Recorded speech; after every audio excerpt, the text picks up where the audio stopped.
ভিডিওতে আমরা অষ্টম শ্রেণীর দ্বিতীয় পর্যায়ক্রমিক মূল্যায়নে পরিবেশ ও বিজ্ঞানের 3 নম্বর স্কুলের প্রশ্নের উত্তরগুলো আলোচনা করব। প্রথমে আছে ফিজিক্যাল সায়েন্স। 1 বলেছে তাপের অধিকতম সুপরিবাহী ধাতু হলো তামা। 2 সূর্য থেকে পৃথিবীতে কোন পদ্ধতিতে তাপ আসে বিকিরণ। 3 তাপের একক হলো জুল। 4 চাপ বাড়লে বরফের গলনাঙ্ক কমে যায়। 5 সালফারকে বাতাসে পোড়ালে পাওয়া যায় সালফার ডাই অক্সাইড। 6 জিঙ্কের সাথে জিঙ্ক প্লাস Cu2 প্লাস থেকে Zn2+ আর কপার উৎপন্ন হয়েছে, প্রতিস্থাপিত হয়েছে, তাহলে এটা জারক দ্রব্য হবে Cu2+। আচ্ছা, এখানে 6 যেটা দিয়েছে, যেখানে জিঙ্কের সাথে কপার আয়নের বিক্রিয়াতে জিঙ্ক আয়ন এবং কপার উৎপন্ন হয়েছে, তো এখানে কপার আয়ন নিজে দুটো ইলেকট্রন গ্রহণ করে ধাতব কপারে পরিণত হয়েছে, তাই কপার আয়নের বিজারণ হয়েছে, অর্থাৎ কপার আয়ন হচ্ছে একটা জারক পদার্থ। আর অন্যদিকে জিঙ্ক পরমাণু দুটি ইলেকট্রন বর্জন করে জিঙ্ক আয়নে পরিণত হয়েছে, তাই জিঙ্কের জারণ হয়েছে এবং এটি একটি বিজারক পদার্থ। 7 বলেছে একটি মৃদু তড়িৎ বিশ্লেষ্য পদার্থ হচ্ছে অ্যাসিটিক অ্যাসিড। 8 বলেছে তড়িৎ বিশ্লেষ্য পদার্থ তড়িৎ পরিবহন করে প্রদত্ত কোনটির সাহায্যে? আয়নের সাহায্যে। 9 বলেছে বজ্রপাতের সময় নিরাপদ স্থান কোনটি? জানলা দরজা বন্ধ ঘরের ভিতরে। 2 1 বলেছে 1 ক্যালোরির সংজ্ঞা দাও। লিখবে 1 গ্রাম বিশুদ্ধ জলের উষ্ণতা 1 ডিগ্রি সেলসিয়াস বাড়াতে যে পরিমাণ তাপ লাগে তাকেই আমরা একক পরিমাণ তাপ বলি। একক পরিমাণ তাপের বলা হয় 1 ক্যালোরি। 2 বলেছে বরফের গলনের নির্তাপ কত? 80 ক্যালোরি পার গ্রাম। 3 বলেছে জলের সঙ্গে ক্যালসিয়ামের বিক্রিয়াটি লেখো। ক্যালসিয়ামের সঙ্গে ঠান্ডা জলের বিক্রিয়াতে ক্যালসিয়াম হাইড্রোক্সাইড এবং হাইড্রোজেন উৎপন্ন হয়, হাইড্রোজেন গ্যাস উৎপন্ন হয়। 4 বলেছে ইলেকট্রন কণার চার্জ কি প্রকারের হয়? ঋণাত্মক। 5 দিয়েছে অ্যানোডে কি প্রকার বিক্রিয়া ঘটে? এই যে অ্যানোড ইলেকট্রন ত্যাগ করার বিক্রিয়া ঘটে, অ্যানোডে ইলেকট্রন ত্যাগ করার বিক্রিয়া ঘটে, তাই অ্যানোডে জারণ ঘটে। তাহলে অ্যানোডে কি ধরনের বিক্রিয়া ঘটে? জারণ ঘটে। 6 দিয়েছে কি প্রকারের বিক্রিয়া ঘটে? ইলেকট্রন ত্যাগ করার বিক্রিয়া ঘটে, অর্থাৎ জারণ ঘটে। 6 বলেছে বিশুদ্ধ জল তড়িতের সুপরিবাহী না কুপরিবাহী?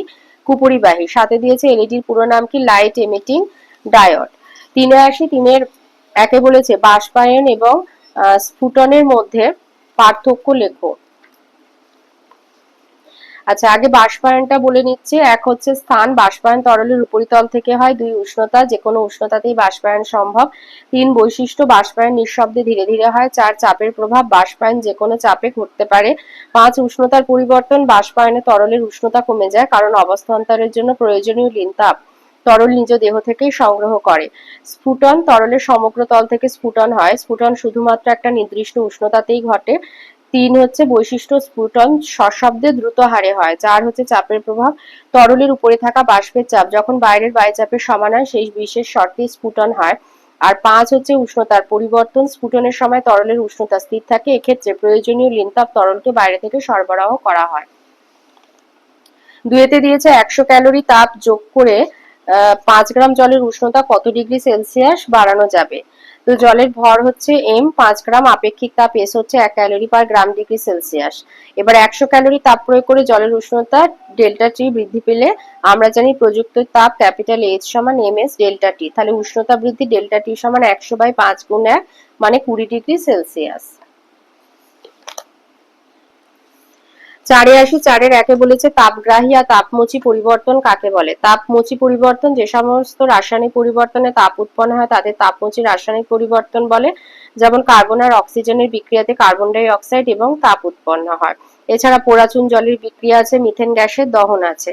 আর তাপগ্রাহী হচ্ছে যেসব রাসায়নিক পরিবর্তনে বিক্রিয়া ঘটলে পরিবেশ থেকে তাপ শোষিত হয় তাদের তাপগ্রাহী পরিবর্তন বলা হয়ে থাকে। তো যেমন হচ্ছে এখানে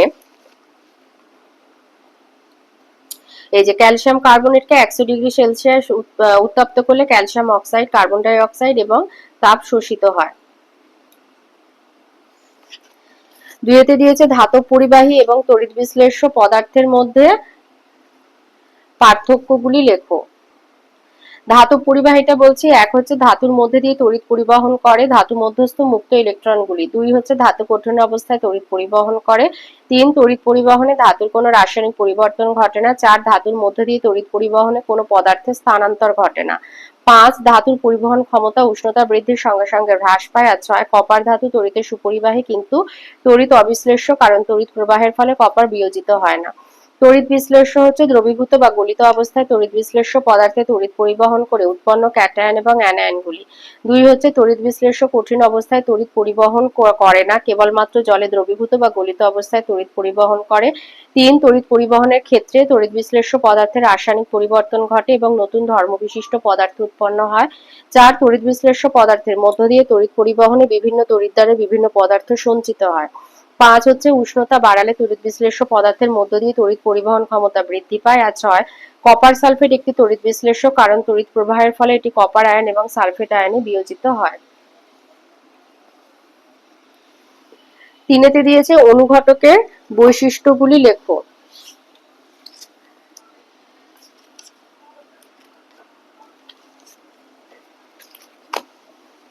অনুঘটকের বৈশিষ্ট্য 1 হচ্ছে অনুঘটক রাসায়নিক বিক্রিয়ায় অংশগ্রহণ করে না, কিন্তু বিক্রিয়া শেষে আবার তাকে ফিরে পাওয়া যায়। 2 হচ্ছে এমন কোনো অনুঘটক হয় না যা সব বিক্রিয়ার বেগ বাড়াতে পারবে। আর 3 কোনো বিক্রিয়া কোনো অনুঘটক উপযোগী হবে তা পরীক্ষা করে বার করতে হয়, বিক্রিয়ার সমীকরণ দেখেই বলা যায় না। 4 বলেছে তড়িৎ বিশ্লেষণে তিনটি গুরুত্বপূর্ণ ব্যবহার লেখো। তড়িৎ বিশ্লেষণে 3টি গুরুত্বপূর্ণ ব্যবহার। 1 হচ্ছে ধাতু নিষ্কাশন। তড়িৎ বিশ্লেষণ করে কিছু কিছু ধাতু যৌগ থেকে ধাতুকে আলাদা করা হয়। এই রকম 3টি ধাতু হচ্ছে সোডিয়াম, পটাশিয়াম ও ক্যালসিয়াম। এদের ক্লোরাইড লবণগুলোকে গলিত অবস্থায় রেখে তড়িৎ বিশ্লেষণ করে ধাতুকে পাওয়া যায়। জলীয় দ্রবণ ব্যবহার করে এই পদ্ধতিতে সোডিয়াম, পটাশিয়াম বা ক্যালসিয়াম ধাতু তৈরি করা যায় না, তাই গলিত ক্লোরাইড লবণ নেওয়া হয়। 2 হচ্ছে ধাতু পরিশোধন। তামা বা কপার আমাদের অতি প্রয়োজনীয় ধাতু। প্রায় সমস্ত বৈদ্যুতিক যন্ত্রে তামার তার লাগে। তামার যৌগ থেকে প্রথমে যে তামা নিষ্কাশিত হয় তা অশুদ্ধ। অশুদ্ধিগুলিকে দূর না করলে তড়িৎ পরিবাহিতা কম হবে। অশুদ্ধিগুলিকে দূর করা অশুদ্ধ কপারকে তড়িৎ বিশ্লেষণের সাহায্যে শুদ্ধ করা হয়। তড়িৎ লেপন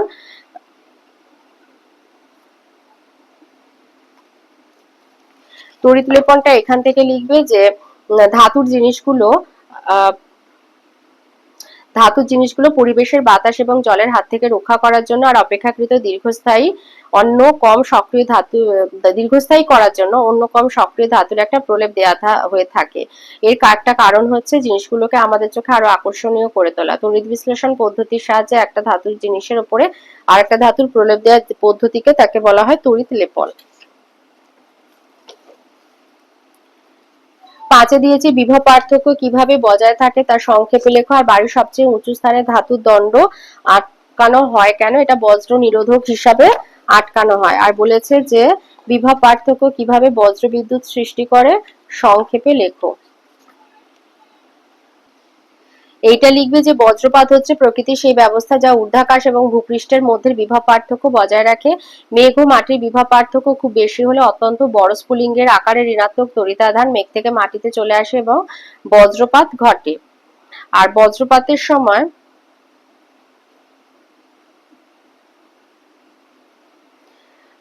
আশেপাশে বায়ু অত্যন্ত গরম হয়ে যায়। এই প্রবল গরমে বাতাসে সাময়িক শূন্যতার সৃষ্টি হয়, এর ফলে বায়ুতে প্রবল কম্পন তৈরি হয়। বাইরের কম্পনই বজ্রপাতের সময় প্রচন্ড শব্দ উৎপন্ন করে, একে বজ্রনাদ বলে।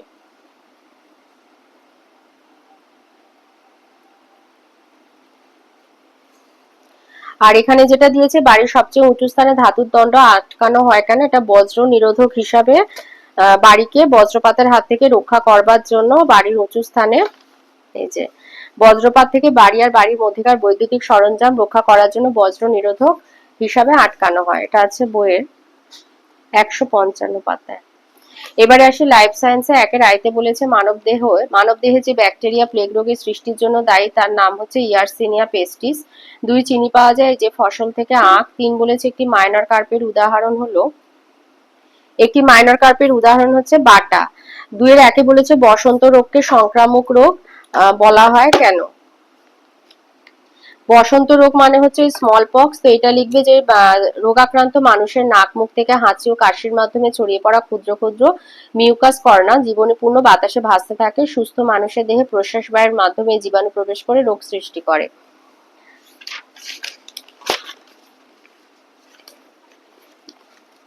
আর লিখবে আক্রান্ত ব্যক্তির স্পর্শের দ্বারা বা ওই ব্যক্তি ব্যবহৃত বস্তু সমূহ ব্যবহার করলে স্মল পক্স বা তোমার হচ্ছে যেটা বসন্ত রোগ আর কি সুস্থ মানুষের শরীরে প্রবেশ করে এবং রোগ সংক্রমণ ঘটায়, তাই বসন্ত রোগকে সংক্রামক বলা হয়ে থাকে। 2 বলেছে এনপিকে সার বলতে কি বোঝায়?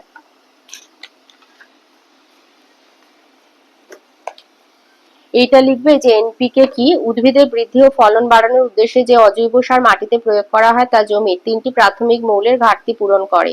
এরা হলো নাইট্রোজেন, ফসফরাস, পটাশিয়াম। এদের একত্রে এনপিকে সার বলা হয়। এই সারে তিনটি উপাদান বিভিন্ন মাত্রায় মেশানো থাকে। তিনেতে দিয়েছে একটি মাংস উৎপাদনকারী মুরগির জাতের নাম লেখো। মাংস উৎপাদনকারী মুরগির জাত হচ্ছে এই যে মাংস, টেবিল ব্রিড, আসিল, চিটাগং, ব্রাহ্মা, কোচিন। এখানে চারখানা দেয়া আছে, তো যে কোনো একটা লিখে দেবে। তিনে আসি, তিনের আইতে বলেছে কোভিড কি মহামারী ছিল? তোমার বক্তব্য কারণ সহ বুঝিয়ে লেখো।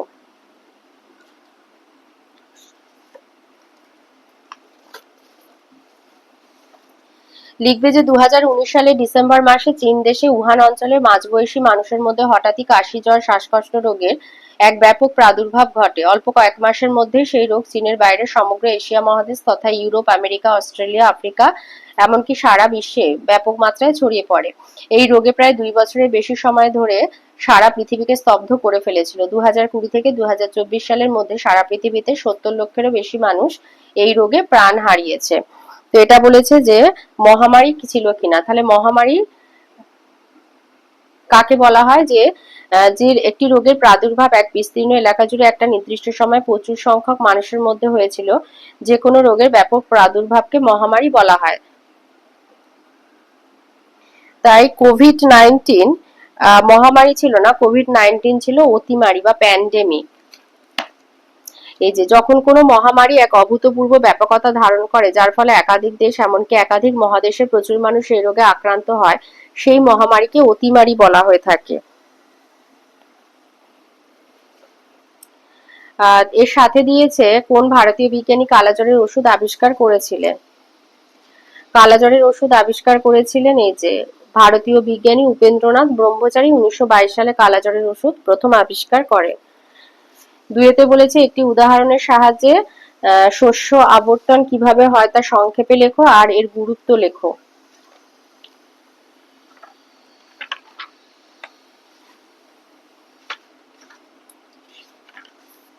শস্য আবর্তন কিভাবে করা হয়? এই যে শস্য আবর্তন কিভাবে করা হয়? একই জমিতে ক্রমাগত একই উদ্ভিদের চাষ করে গেলে ওই উদ্ভিদের প্রয়োজনীয় পুষ্টি উপাদান মাটি থেকে ক্রমশ ফুরিয়ে যায়। তাই দুটি উদ্ভিদের চাষের মাঝে একবার বিন, ছোলা, মটর বা ডালের চাষ করা হয়। এই সকল উদ্ভিদের মূলে অর্বুদে ও বৃক্ষজীবী রূপে বাস করে রাইজোবিয়াম নামক ব্যাকটেরিয়া, যা সরাসরি বাতাস থেকে নাইট্রোজেন গ্রহণ করে এই উদ্ভিদগুলোকে দেয়। এই উদ্ভিদের ফসল তোলার পর বাকিটা মাটিতে মিশে মাটিতে নাইট্রোজেনের পরিমাণ বাড়ায়। এইভাবে একই ফসল বারবার চাষ না করে মাঝে একবার অন্য ধরনের ফসল চাষ করে শস্য আবর্তন করা হয়। আর শস্য আবর্তনের গুরুত্ব,